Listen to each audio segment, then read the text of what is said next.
সম্পত্তি নিয়ে পারিবারিক বিবাদে মারপিট আর ভাঙচুর। ইসলামপুরের পুরাতন বাসস্ট্যান্ড এলাকায় রীতিমতো উত্তেজনা। জোর করে বাড়ি দখলের চেষ্টার অভিযোগ। মৃত বৃদ্ধের প্রথম পক্ষের স্ত্রীর বিরুদ্ধে অভিযোগ। অন্তঃসত্ত্বা সৎ মেয়েকে মারধরের অভিযোগ।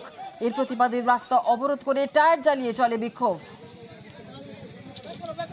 बेबी नाम का यो गैंग है, वो आया और सब तोड़ फोड़ के चला गया, सब लेके चला गया। वो 15 लाख रुपया हमसे मांगता है। 15 लाख रुपया हम गरीब आदमी कहाँ से लाएंगे?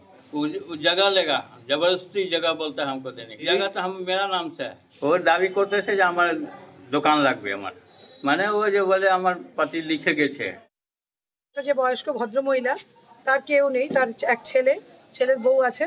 সে হচ্ছে ন্যায্য বিচারের জন্য এসেছিল, তার বাড়িতে তাকে থাকতে দেয় না। সে বলেছিল আমাকে বাড়িতে ঢুকিয়ে দাও। তো তাকে আমরা ভাবছিলাম যে বাড়িতে গিয়ে ঢুকিয়ে দিয়ে আসি। তাকে আমরা বাড়িতে ঢুকাতে গেছিলাম, তখন তার ছেলের বউ এবং ছেলে দুজন মিলে বেধড়ক মারধর করে এবং অভিনয় করে। তার যেহেতু মেয়ে প্রেগনেন্ট, মেয়েকে রাস্তার উপরে বসিয়ে দেয় এবং রাস্তাও জাম করেছিল। কিছু ছেলেপেলেকে নিয়ে এসে আমাদের উপরে হামলা করে এবং পাথর ছোড়াছড়ি করে।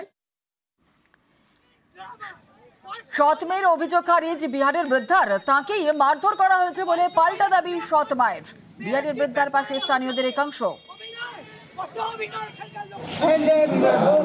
কেন দোকানে দোকানে কি জন্য মারছে? আমার স্বামী দোকানে রেখে গেছে, আমি পাবো না বাবা। হ্যাঁ, ওই মার দিয়ে বার করে দিয়েছে। দোকান চাচ্ছি, আমাকে ঢুকতে চাচ্ছ না, আমাকে মারলো। বাইরের লোকজন নিয়ে আসে, দোকানটা ভাঙে, সবাই ভিতরে ঢুকে গেছিল। ডেলিভারি পেশেন্ট, তাকে মারা হয়েছে। এরা মস্তানি করতেছে, বলছে এখানে বাড়ি করছে, কি করছে, বাড়ির একটা মিনিমাম ঝগড়া আছে, সেটা নিয়ে বাড়ির লোকজন নিয়ে এসে গন্ডগোল করছে, ভাঙচুর করছে, মারছে। পরস্পরের বিরুদ্ধে থানায় নালিশ দুপক্ষেরই।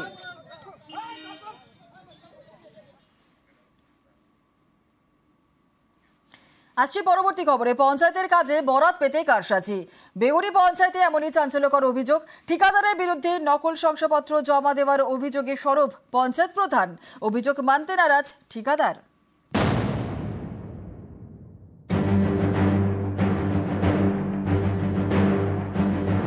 হাওড়ার ডোমজোড়, এখানকার বেগরি পঞ্চায়েতে ঠিকাদারের বিরুদ্ধে কারসাজির অভিযোগ। পঞ্চায়েতে কাজের বরাত পেতে নকল শংসাপত্র জমা দিয়েছে ঠিকা সংস্থা। এই অভিযোগ তুলেছেন পঞ্চায়েত প্রধান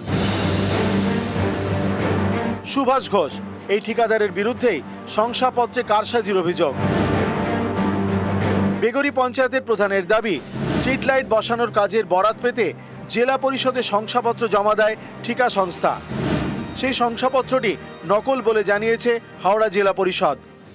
বিধায়ক উন্নয়ন তহবিলে স্ট্রিট লাইটের কাজ ছিল, অন্য গ্রাম পঞ্চায়েত থেকে ক্রেডেনশিয়াল জমা দিয়েছিলেন। পরবর্তীতে দেখা যায় সেটা নকল। আবার জেলা পরিষদ থেকে উনি একটা ক্রেডেনশিয়াল দিয়েছিলেন, ভেরিফিকেশন করে দেখি সেটা উনি নকল দিয়েছেন। তাই এক্ষেত্রে পঞ্চায়েতকে বারবার একই সংস্থা, উনি যেহেতু পঞ্চায়েতে কাজ করেন এবং নিয়মিত কাজ করেন, কিন্তু এক্ষেত্রে ওনার ক্রেডেনশিয়াল নেই, তার সত্ত্বেও উনি জমা দিয়েছে, আমরা বাতিল করেছি। প্রশাসনিকভাবে আমরা ভিডিও কাজে পাঠাবো, উনি প্রশাসনের যে নির্দেশ দেবেন সেটাই হবে। আমি যেটা দিয়েছি সেটা পার্বতীপুর গ্রাম পঞ্চায়েতের সার্টিফিকেট, প্রধানের সাইন করা, সিগনেচার করা সার্টিফিকেট। এই সার্টিফিকেটটার অরিজিনাল সিগনেচার ভেরিফাই করে দেখা হোক এটা জাল কি এটা ঠিক। ডুপ্লিকেট যদি হয় তাহলে আমার কাছে এই সার্টিফিকেটটা আসছে কোথা থেকে, ওটা কে বা কারা কিভাবে করলো, ওটা আমার নলেজের বাইরে। এই সমস্যাটা আমার মনে হয় কিছু অ্যালিগেশন বা কিছু করার জন্য এটা করা হচ্ছে, আমার এগেনস্টে একটা চক্রান্ত। হাওড়া থেকে দেবাশিস চক্রবর্তী, নিউজ 18 বাংলা।